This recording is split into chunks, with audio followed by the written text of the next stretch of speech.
Hey everybody, so this video is going to be a little bit of a stripped down version from all the past videos. There's not going to be a lot of editing, a lot of music and so on and so forth. And partly because over the past few months I've actually been off YouTube and I haven't been posting videos, and there's a strong reason for that. By the time it was December of 2020 and I was posting one or two videos every week, I started to realize that while I started YouTube, originally the purpose was to just have fun. It was a cool hobby to just make videos and have a creative outlet. But by the end of it, by at least after making 50 or 55 videos or so, I started to feel this drain for some reason.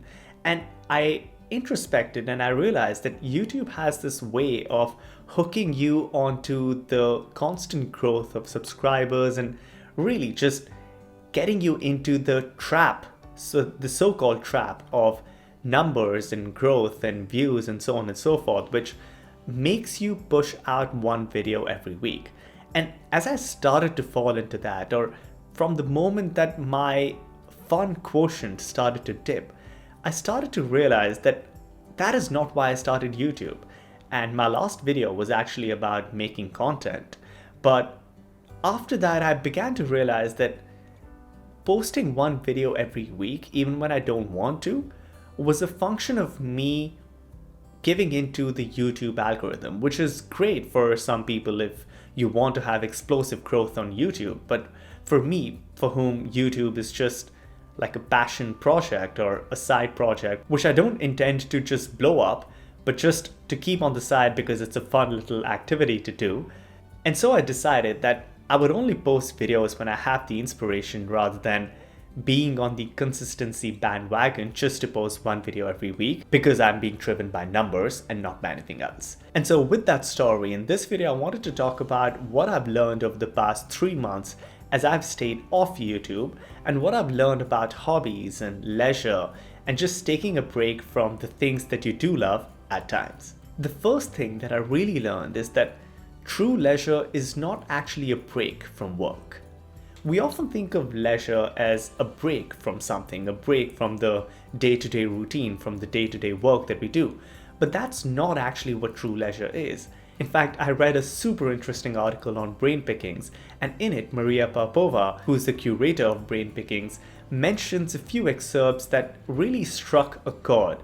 And one of them was something that I absolutely haven't been able to forget. And it goes like this. The very fact of this difference, of our inability to recover the original meaning of leisure, will strike us all the more when we realize how extensively the opposing idea of work has invaded and taken over the whole realm of human action and of human existence as a whole. And so work has become the default and leisure is now seen as something that is not work. And thinking about things in these binary sorts of things, that some things work and some things not work, and we classify that not work is leisure, is what's really the problem. And for me, from my experience, YouTube started to become a piece of work. And when something that you like just ends up becoming work and you have to do it 5 days a week, 7 days a week, of course for YouTube, the metric changes to one video a week, then it's not as fun anymore because now you're not being driven by your internal metrics, but by an external algorithm. And being driven by an external algorithm is something that takes a toll on your autonomy and freedom, and that is not what anyone likes. So therefore, the first lesson that I learned was that true leisure is not just break from work. It's idleness. It's something much more than just taking a break from work. It is leisure for the sake of leisure. The second lesson that I learned was that it's incredibly important to always keep a tab on whether you're having fun with the thing that you're doing or not. It's super easy to fall into this trap of just working, or just producing one video a week, that every time you don't do that, you feel as if you've not fulfilled your duty. And when that starts to happen, then the fun factor, the fun quotient starts to decrease. And you don't really want that happening, because the moment fun starts to decrease, that's when you know that you've made a hobby into a task.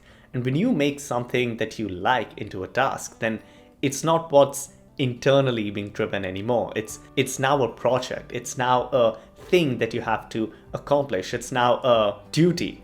And whenever something becomes a duty or a task, it's not as fun as when you're doing it out of your own sweet will. And sure, this goes contra to what most of the productivity advice is out there, or even my earlier videos about adopting the para system to get things done. But I think there's a fine balance between just making everything into a task and making the things that you truly love into a task. And you don't want to make the things that you truly love into a task, because when that happens, the fun factor starts to decrease. And when fun starts to decrease, that's when you know that something's not going right and you need to realign. And so that's really the second thing that I've observed over the past few months. It's been 3 months or so since I haven't pushed out a video. And the final thing that I've really learned over the past few months is that at times it's incredibly important to tweak the general productivity advice for your subjective context, because nobody knows your situation better than you do. And if you're able to tweak and fit exactly what others are saying into your own life without giving a second thought about your own context, things are not likely to go down well.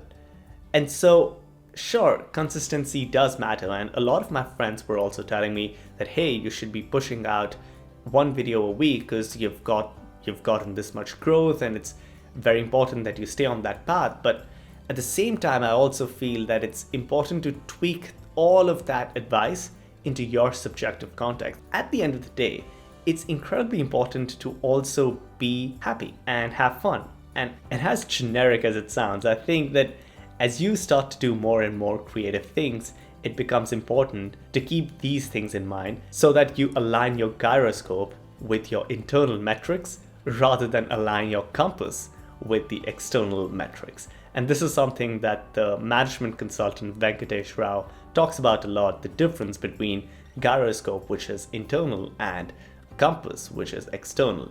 But that's for another time. These are the few things that I've learned over the past few months, and I thought it'll be nice to share them in a video. I don't know if I'll be making a video every week or so, or every 2 weeks, but as long as I'm having fun and I'm enjoying doing them rather than falling into the trap of the YouTube algorithm for growth or views and so on and so forth, I think that's what truly matters, and that's one of the main reasons of doing YouTube for me. Thank you so much for watching.